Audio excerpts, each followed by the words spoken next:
All right, folks. I'm recording this uh, in placement of our Bible study gatherings on Wednesdays. I'm not able to be uh, here on Wednesdays, so I'm recording our study for Job. And in Job, we're picking up at verse 12 of chapter 38. So turn your Bibles to Job chapter 38, verse 12 and following. We'll finish the chapter. But let's open with prayer. Our God, we thank you for this word, and we are humbled by the fact that you are speaking directly to Job. And what a privilege that is to hear your words and to be humbled with him in terms of his circumstance. Grant that this study might be pleasing unto you, and that our love and our awe of you might increase. Pray this in Jesus' name. Amen. So, my summary of what we are about to read and study is that God is being relentless on Job. He is putting Job in his place, and he's doing so in a very aggressive manner. We said last week that Job, wanting to have God answer his inquiry, might be a mistake. One of those, you get more than you ask for. That is what's going to happen. He's going to get more than he realized he was asking for. And so we pick up, we'll read chunks here together, verses 12 through 15. Have you commanded, this is God, of course, asking Job, have you commanded the morning since your days began, and caused the dawn to know its place, that it might take hold of the ends of the earth, and the wicked be shaken out of it? It takes on form like clay under a seal, and stands out like a garment. From the wicked their light is withheld, and the upraised arm is broken. So God began presenting himself in the beginning of chapter 38 as an architect and a builder of the universe, while challenging Job regarding his knowledge and ability to understand all that God had done in his created order. Here, God challenges Job in terms of God's authority compared to Job's authority. So what is conveyed here that stands against a deist perspective? Remember, a deist believes that God created all things and then just let it run its course. We see here that God is involved in day-to-day activities of his created order. He is not simply stepping back and watching everything transpire. He's controlling the morning, he's controlling the evening of every day. And even though darkness covers the earth, he's conveying that it's controlled by him. He controls the darkness as well as the morning, and the darkness will have an end. That's important. That the darkness will have an end is vital to understand how God sees his created order. Verses 16 through 18. Have you entered the spring of the sea, or have you walked in the search of the depths? Have the gates of death been revealed to you, or have you seen the doors of the shadow of death? Have you comprehended the breadth of the earth? Tell me, if you know all this. Again, as I mentioned, I use the word relentless. God is being relentless upon Job. He's asking him questions that Job cannot escape. He asks very deep and challenging questions with no apparent concern of how Job reacts to them. And I find this part of it fascinating because we live in such a sensitive age today where we would think that God would stop asking him because Job feels bad now. No, God doesn't care how Job is feeling. He's just going to go at him and make sure that Job is in the right place when it comes to questioning God. Even in our modern day, we have not delved in the great depths of the sea. We haven't reached the bottom of the great seas of the world. They're too deep, they're too vast. And then he challenges the depth of death, the depth of death. No man can answer these questions but one. No man but one. Job, then, in this section becomes the antithetical character to Jesus. Jesus is the one who has touched the shadow of death. He's comprehended the breadth of the earth. Jesus knows its depths because Jesus descended into hell. And I believe, once again, that means the suffering hell, that he went as far down as you can go so that he can go as far up as you can go. The next time, I think the next time that we are tempted to question God, I wonder if we should go to these verses and read them and be challenged ourselves to recognize what place is it of ours really to question God on this level in regards to his will. I believe that if we were to be doubting God and we were to go to these verses and ask ourselves these questions, there would be silence in us because, well, we would recognize that there's no answer really to have. We don't have a sufficient answer. Verses 19 through 21. Where is the way to the dwelling of light and darkness? Where is its place? That you may take it to its territory, that you may know the paths to its home. Do you know it because you were born then, or because the number of your days is great? So as the rhetorical questions continue to mount, God focuses here on the age of Job. Time living, time experiencing life, well, that matters. It matters a great deal. And would make a difference if it were possible for a human to live a long life, to know the origins of light. But it's not possible. Mankind chose to sin and thus chose to die, so we can't live this long to know these great questions. It's beyond our reach, and our choice to die, our choice to sin against God, and our choice to die represents the fact that there's no way we can answer these questions. There is no man but Jesus whose days are great. Jesus is the only one who has that distinction.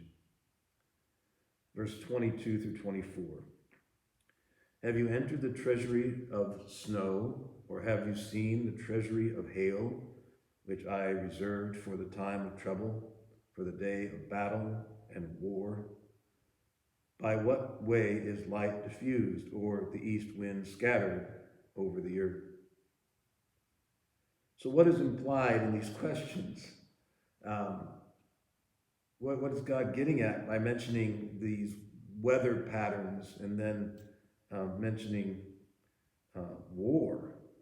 I think what's implied is that God controls the extremes of weather, and he controls the days of war. We don't think about it that way often, do we? But that is what he wants us to understand. And we can see a connection of this. Look up Exodus 9 with me. And we see this connection of weather as war. Exodus 9. Exodus 9, picking up at verse 18. It says, Behold, tomorrow about this time I will cause very heavy hail to rain down, such as not been in Egypt since its founding until now. Therefore send now and gather your livestock and all you have in the field, for the hail shall come down on every man and every animal which is found in the field and not brought home, and they shall die. He who feared the word of the Lord among the servants of Pharaoh made his servants and his livestock flee to the houses. But he who did not regard the word of the Lord left his servants and his livestock in the field. Then the Lord said to Moses, Stretch out your hand toward heaven, that there may be hail in all the land of Egypt, on the man, on beast, and on every herb of the field throughout the land of Egypt. And Moses stretched out his rod toward heaven, and the Lord sent thunder and hail, and fire darted to the ground, and the Lord rained hail on the land of Egypt, so that there was hail and fire mingled with the hail, so that very heavy, that there was none like it in all the land of Egypt, since it became a nation. And the hail struck throughout the whole land of Egypt, all that was in the field, both man and beast. And the hail struck every herb of the field, and broke every tree of the field. Only the land of Goshen, where the children of Israel were, there was no hail. So yeah, this use of weather in war comes together in Job's, or in God's description to Job. And it also made me think of World War II. There was that combining of bad weather and war. If you look at the battle between Germany and Russia on the Russian front, we see how much God used weather as a means of warfare to suffer on both sides. Verses 25 to 27. Who has divided a channel for the overflowing water, or a path for the thunderbolt, to cause it to rain on land where there is no one, and wilderness in which there is no man, to satisfy the desolate waste and cause to spring forth the growth of tender grass? These are some fascinating questions, because we might think that all of creation is for the purpose of humanity. But there is a great deal of creation that mankind doesn't touch. And yet God provides the proper weather for those regions to flourish. And we ask, why does he do so? Why does God care about places on the earth where man does not dwell? And the only answer that I could come up with is that he does it for his pleasure. It is his will. And so that's what he does. Verses 28 through 30. Has the rain a father, or who has begotten the drops of dew? From whose womb comes the ice and the frost of heaven? Who gives it birth? The waters harden like stone, and the surface of deep is frozen. So this is poetry par excellence.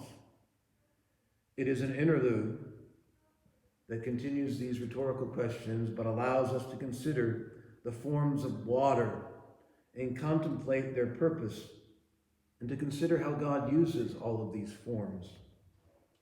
Water is a mystery. It is unknown to us how, even scientists don't know how it came upon the earth. They know what it's made up of, but how it came upon the earth, why it's on the earth, they can't answer. Water compromises 70% of the earth's surface, interestingly, but only 1% of that water is usable by humans. This 1% of water comes from lakes and rivers and up from the ground. Your water either comes from a public source, water treatment facilities, or from private use, a well. And this water is the result of an earthly cycle, right? Water coming down, being filtered by the earth, and then pooling itself, and then being drawn back up by us. Yet no one knows who built this water cycle. Of course, we believe it's God, but the world doesn't have an explanation. No one explains how it was designed. We just accept it as is.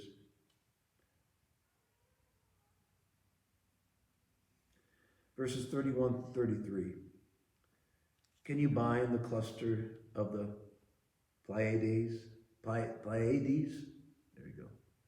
Or loose the belt of Orion? Can you bring out Mazzaroth in its season? Or can you guide the great bear with its cub? Do you know the ordinances of the heavens? Can you set their dominion over the earth? So we next turn from looking at water on earth to then looking at the signs of the heavens. Pleiades, Orion, Mazzaroth, the Great Bear are all star constellations. The word bind refers to the appearance as if the stars are being packed together with one another. They are a true wonder, especially when you behold them in comparison to the other stars that are scattered throughout the galaxy. And when you see their differences, it's most curious why they're bound together. Again, why? For God's pleasure. Verse 34 through 38. Can you lift up your voice to the clouds, that an abundance of water may cover you? Can you send out lightnings, that they may go and say to you, here we are?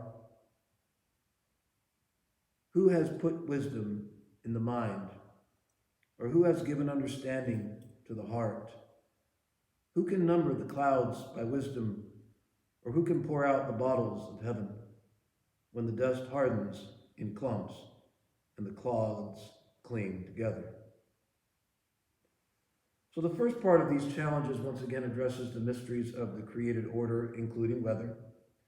Verse 36 turns to the nature of the human being, addressing the heart and the mind.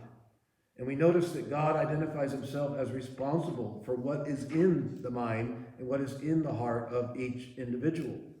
God is responsible. That fascinates me, that we can look and see those who are wise, those who are unwise. God takes responsibility. He then turns back to the mysteries of the created order, even mentioning the mysteries of everyday clumps of dust. To get that detailed about the mysteries of his creation. And yet we can't even answer that. We can't even answer the simplicity of clumps of dust. That's how weak that we are. So what is the purpose of all of these rhetorical questions? I encourage you to pause and think hard about that one, even to pause the video and think hard about that one. What is the purpose of these rhetorical questions? We know the answer to all of these questions is no. I wasn't there. No one was there. God, you're the only one who understands all this. There's nothing that we can answer in terms of positivity to say that we understand or we've got the insight. No. Everything's a no. I wasn't there. It's a negative. So the only clear answer of why these rhetorical questions is humility, humility, humility. We say it 3 times in honor of the Trinity. We simply need to be humble before God. It also causes us to understand that the world is not governed by a dualistic reality. It's not governed by this yin and yang or this positive and negative. God is in control of both good and evil. God is in control of it all. Nothing goes outside of what he wills to be done. And you say, well, does he will for evil? Yeah, in a way that says it's his permissive will. Is that what he wants for his people? And is that what he wants for his creation? Absolutely not. He's working to reduce it and get rid of it. But in terms of allowance, yeah, this is part of his plan, and he's in control of it all. It does not step out of his borders. Verse 39 through 41. Can you hunt the prey for the lion, or satisfy the appetite of the young lions when they crouch in their dens or lurk in their lairs to lie in wait? Who provides food for the raven when its young ones cry to God and wander about for lack of food? Now, this would have been a good place. I agree with some commentators that say that this would have been a good place to start chapter 39. It definitely takes a turn towards examining the animals, but that wasn't the case originally. From meteors, the Lord passes to animals here. Beasts and birds, he begins with the lion. Of course, the strongest among the beasts, the most fierce, the most cruel, the most ferocious. And he asks, who hunts his prey for him? I think it's an interesting question. Of course, we think that we would say, who provides his prey? the lion sits in a situation where he's able to hunt prey. That's recognizing that there's a system that was built, that was created by God, that would enable certain animals to survive by preying on other animals who happen to be in their ecosystem. And if that wasn't the case, if they were placed in a different scenario, they wouldn't survive.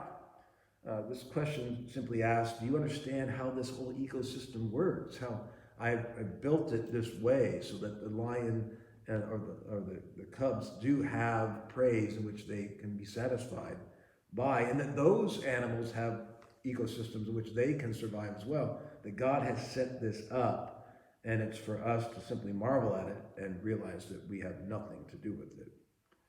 A good psalm summation is Psalm 104. Psalm 104, verse 21, describes something similar.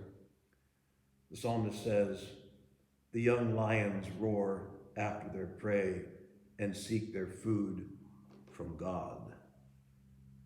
The psalmist recognizes that God is the one who provides this ecosystem that enables animals to survive and continue. And so we are simply to marvel at his created order. All right, that ends the chapter 38. We're going to get into 39 next week, and we'll be in person then, God willing. So God bless, and look forward to seeing you next week.